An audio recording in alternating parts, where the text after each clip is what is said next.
I want to start by talking about Jakub Dobes. Montreal's had so many great goaltenders over the years, and this guy is starting to become a bit of a cult hero there. 26 saves in Game 3, and just the way he ate up all that love from the crowd, right, Pierre, was incredible. I mean, the decibel level went to 112, if that's what you're referring to, Jay. It was an unbelievable moment, and Dobes smiled back at the crowd because he caught himself on the Jumbotron. Not a lot of goalies would do that in the middle of a playoff game. But nobody saw this coming. Just days after getting completely embarrassed and pulled from one of the worst games of his young career, Jakub Dobes returned under massive pressure and shocked the entire NHL world. Fans were already losing faith. Critics thought Montreal's playoff run was finished. But then Dobes stepped onto the ice and delivered a performance nobody will forget. And now, people inside hockey are starting to ask a terrifying question. Did the Canadiens just find the next Carey Price? The Montreal Canadiens were only one loss away from complete disaster. After getting destroyed 8-3 by the Buffalo Sabres in Game 6, the entire hockey world believed Montreal's magical playoff run was finally over. Fans were angry. Analysts were criticizing the team everywhere online. But the biggest pressure landed directly on one young player goalie, Jakub Dobes. Just one game earlier, Dobes had the worst night of his playoff career. Buffalo attacked him again and again. He allowed 6 goals before getting pulled from the game. Canadiens fans were frustrated, and many people started asking if Montreal should replace him before Game 7. Some even believed the pressure inside Montreal was simply too big for such a young goalie. And honestly, nobody would have blamed Dobes if he completely collapsed after that nightmare performance. But something shocking happened behind the scenes. Instead of panicking, Canadiens head coach Martin St. Louis stayed calm. He trusted Dobes again. Even after the ugly loss, the coaching staff believed their young goalie could recover.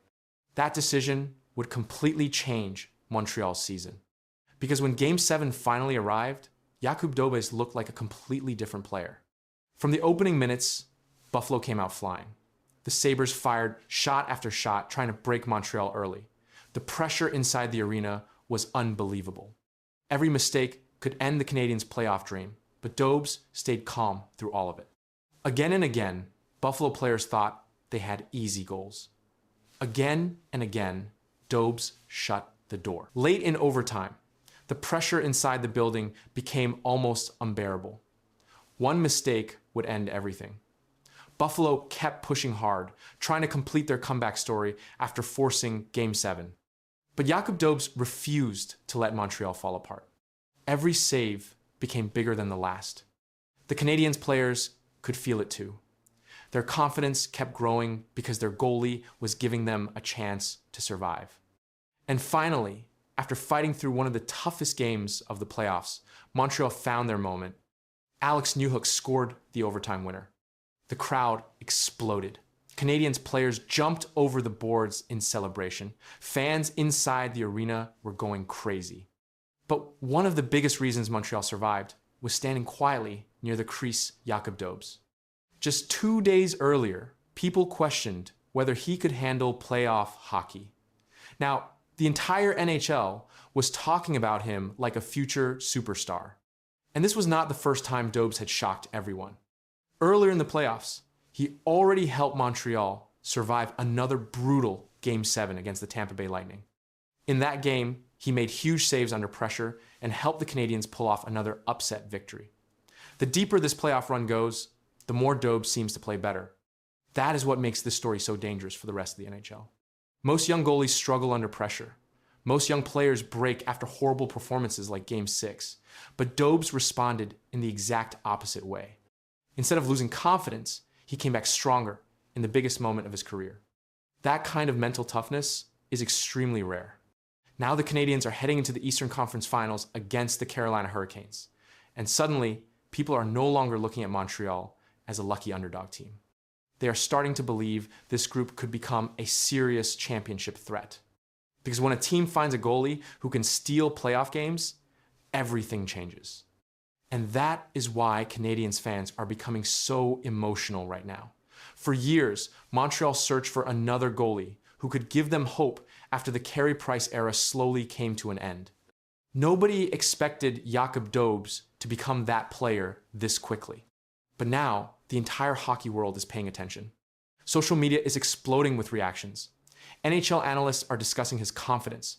Fans are buying into the dream. And inside Montreal, belief is growing stronger after every single game. The scary part? Dobes may only be getting started. Because if this young goalie continues playing at this level, the Canadiens could become one of the most dangerous teams left in the playoffs. And suddenly, the question nobody expected to ask this season is becoming louder every day across the NHL. What if Montreal really did find the next great Canadiens superstar in net? They announced the nominees for the Ted Lindsay Award, and your nominees are Macklin Celebrini of the San Jose Sharks. You can see the numbers there for Celebrini. What a year that young man had. Almost pushed the Sharks into the playoffs. Nikita Kucherov, he is a two-time Ted Lindsay Award winner, and he is nominated once again. And then, of course, Connor McDavid, a four-time Lindsay Award winner. Something inside the NHL just flipped overnight, and fans did not see it coming. A list was released, but one name on it changed everything. Two of the biggest stars in hockey were expected. The third name shocked players across the league. This was not a media vote. This came from the players themselves, and what they decided is now raising serious attention across the sport. The announcement came from the Ted Lindsay Award, one of the most respected honors in hockey. This award is not chosen by reporters or analysts. It is voted by NHL players. These are the same players who compete on the ice every game. Their vote reflects direct experience against opponents during the season. The finalists were officially confirmed as Connor McDavid, Nikita Kucherov, and Macklin Celebrini. This list was reported by Reuters as a star-studded trio. The first two names followed expected patterns based on performance. The third name changed the discussion immediately. Connor McDavid's selection came after another strong season. He remained one of the top point producers in the league. His role in the Edmonton Oilers offense continued to be central. He led plays, controlled puck movement, and contributed heavily to scoring chances. McDavid has already won this award multiple times in past seasons. His inclusion matched his consistent performance record. Nikita Kucherov also secured his place based on measurable output. He ranked among the top scorers during the season. His performance included goals and assists across multiple game situations. He contributed strongly on the power play and during even strength play. Kucherov's presence on the list reflected his steady offensive production. The focus quickly shifted to the third finalist. Macklin Celebrini's inclusion introduced a different type of player into the same category. He is at an early stage in his NHL career. Despite that, his performance this season placed him in direct comparison with experienced players. His ice time, scoring contribution, and consistency across games supported his position among finalists. The reaction to this finalist list focused on how the voting reflects direct competition. Players face each other across a full season. They track speed, control, and decision-making in real time. This makes the Ted Lindsay Award different from awards decided by media members. The selection shows which players stand out during actual gameplay situations, and that distinction remains central after the announcement. Connor McDavid's performance continued to follow a consistent pattern. He remained among league leaders in assists and total points. His ability to control puck movement and create scoring opportunities stayed constant across games. His ice time remained high, and he played a central role in offensive sequences for the Edmonton Oilers. These measurable factors supported his position among finalists without deviation. Nikita Kucherov's season also aligned with statistical output. He maintained a high scoring rate and contributed across multiple game situations. His role in Tampa Bay's offense remained stable. He produced both goals and assists while maintaining efficiency during power play opportunities. His inclusion reflected sustained production across the regular season, and his numbers remain among the top in the league. Macklin Celebrini's placement introduced a different set of data points. His performance came during the early stage of his NHL career. Despite limited experience compared to the other finalists, his contributions remained consistent across games. He recorded scoring plays and maintained regular ice time against experienced opponents. This placed him in direct comparison with players who have longer careers and larger statistical records. The difference between experience levels became more visible after the announcement. McDavid and Kucherov have multiple full seasons of high-level performance. Celebrini's inclusion reflects performance within a shorter time frame. This contrast created a measurable gap in total games played, career points, and overall experience. But the voting process placed all three names in the same category. The voting method used by players places emphasis on direct impact during games. This includes puck control, offensive pressure, and the ability to influence play outcomes. Players base their decisions on real matchups rather than external analysis. This approach explains why performance during specific games can carry weight in the final selection. Reuters reporting confirmed that the finalists were selected through standard NHL Players Association voting. The report described the group as a star-studded trio, highlighting both established players and emerging talent. No irregularities or changes in voting criteria were reported. The process remained consistent with previous seasons. The timeline for the final result has not yet been released. The winner will be announced following the completion of the voting process. Until that point, the finalist list continues to draw attention due to the contrast in player experience and performance levels, and that focus has not slowed down. Here's William Nylander from today on what he has seen this year and maybe what he thinks has possibly gone wrong with the Leafs. You look back at it and go, you kind of wish the team had done something different, like it was played different, or I don't know. When you look back at it, do you see the mistakes that as they piled up, kind of? I mean, I have like my thoughts about maybe some stuff, but I mean that's something I'm going to keep to myself. Okay. So yeah, Willie's not going to reveal it, not surprisingly, and I don't think he shouldn't just sit there and start throwing daggers. Silence can be louder than anything, and William Nylander just proved it in a way no one expected. After a season full of pressure and criticism, he faced the media, and instead of explaining, he gave one cold sentence that instantly spread across the NHL. No details, no emotion, just silence. And now, that silence is raising questions no one can answer. Yet, the moment happened quickly, but it changed the entire conversation around the Toronto Maple Leafs. Reporters asked William Nylander a direct question about the season. It was a normal question. Players are asked this all the time, especially after a difficult stretch. Most players respond with simple answers. They talk about effort, mistakes, or what needs to improve. Nylander did not do that. He paused, stayed calm, and gave a short answer. He said, "Something I'm going to keep to myself." That was the full response. He did not add anything else. He did not explain what he meant. He did not go into details about the team or the season. The interview moved on, but the moment did not. This response quickly became a major talking point across hockey media. According to Sportsnet, Nylander chose not to explain where the season went wrong. The report confirmed that he declined to share his thoughts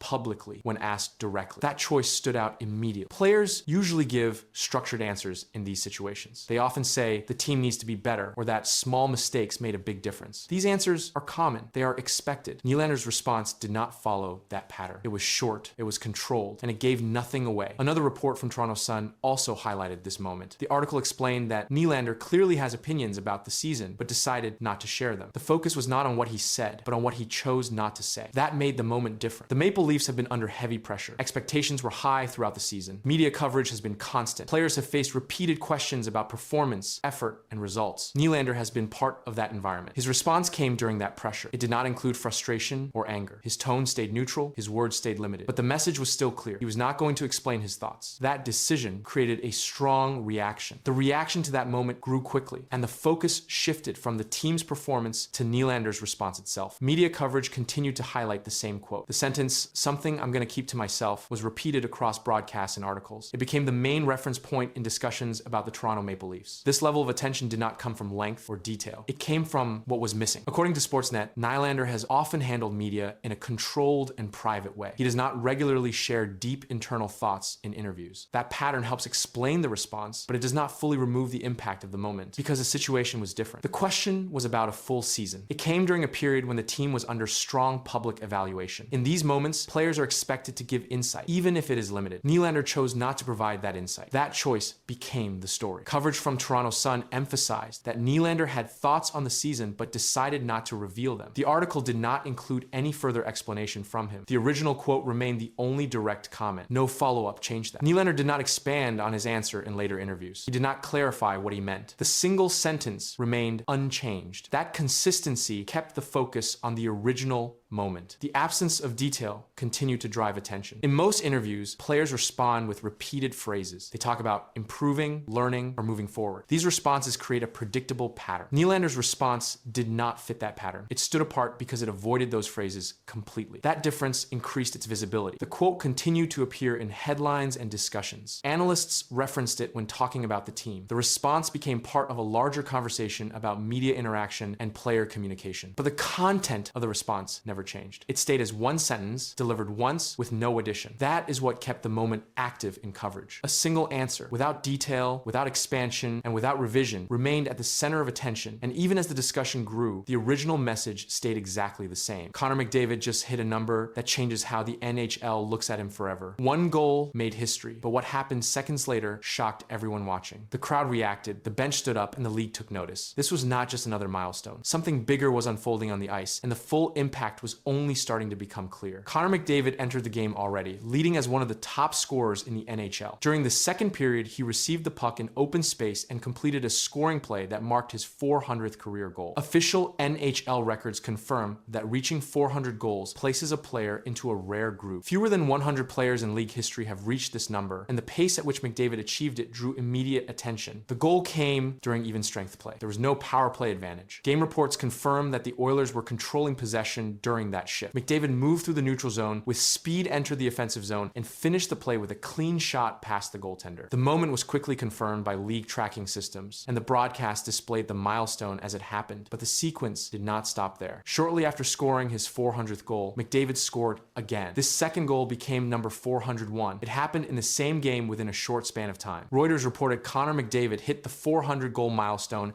and added another as the Oilers secured the win. That update confirmed both goals as part of a single performance, and it shifted the focus from just the milestone to the speed at which he moved beyond it. The Oilers continued to apply offensive pressure after the goals. McDavid remained active in play, contributing to multiple scoring chances. Game summaries show that he recorded more than just goals, as he remained involved in puck movement and offensive setups. His presence on the ice continued to affect the pace of the game, and opposing defenders were forced to adjust their positioning. Career data shows that McDavid has reached every major scoring milestone at a fast rate. Since entering the NHL in 2015, he has consistently produced high numbers each season. He reached 100 goals, then 200, and then 300 in fewer games than many players in the modern era. The 400 goal mark follows the same pattern, and that consistency has been tracked across official league statistics, but this latest moment added a new level to the discussion. McDavid's current total places him among the top active goal scorers in the NHL. Updated league data shows that his scoring rate remains steady across seasons. He has not shown long scoring gaps, and game logs confirm consistent production year after year. This pattern has been a key factor in how quickly he reached 400 goals, and it continues to shape how teams prepare to face him. The Oilers system relies heavily on speed and puck control. McDavid plays a central role in that structure. In the milestone game, his goals follow the same pattern seen throughout his career. He carried the puck through the neutral zone, created space, and finished plays under pressure. Shot data from the game confirms that both goals came from high probability scoring areas, which reflects his ability to position himself effectively during offensive plays. Defensive matchups against McDavid often involve top defensive pairings. Opposing teams attempt to limit his time with the puck by closing gaps early and applying pressure in the neutral zone. Despite these efforts, recent game reports show that he continues to generate scoring chances at a high rate. His speed allows him to move past defenders quickly, and this factor was visible again during the milestone performance. Statistical comparisons place McDavid among the fastest players to reach 400 goals in the salary cap era. Historical data shows that many players who reach this mark go on to surpass 500 goals. Based on current scoring trends and age-related performance models, projections indicate that he remains on pace for higher milestones if production continues at the same level, and that projection has been included in multiple reports following the game. The timing of the milestone also aligns with the later stage of the regular season. Teams are competing for playoff positions, and performance during this period carries added importance. Game results show that the Oilers secured a win during the milestone match, linking individual achievement with team success. This connection has been noted in post-game coverage, as McDavid's scoring directly contributed to the outcome. Broadcast footage confirmed the exact moments of both goals. Commentators acknowledged the milestone in real time, and replays were shown across multiple angles. The sequence of goal number 400, followed quickly by 401, remained a central focus in coverage. This rapid progression changed how the event was viewed, shifting it from a single milestone to a broader performance moment that continued to draw attention after the game ended. Ottawa Senators fans think they know what the Leafs lacked the most on the ice as they were chanting, "You need Marner, you need Marner," on the weekend. The question is, what do you think the Leafs actually need the most? A right winger for Austin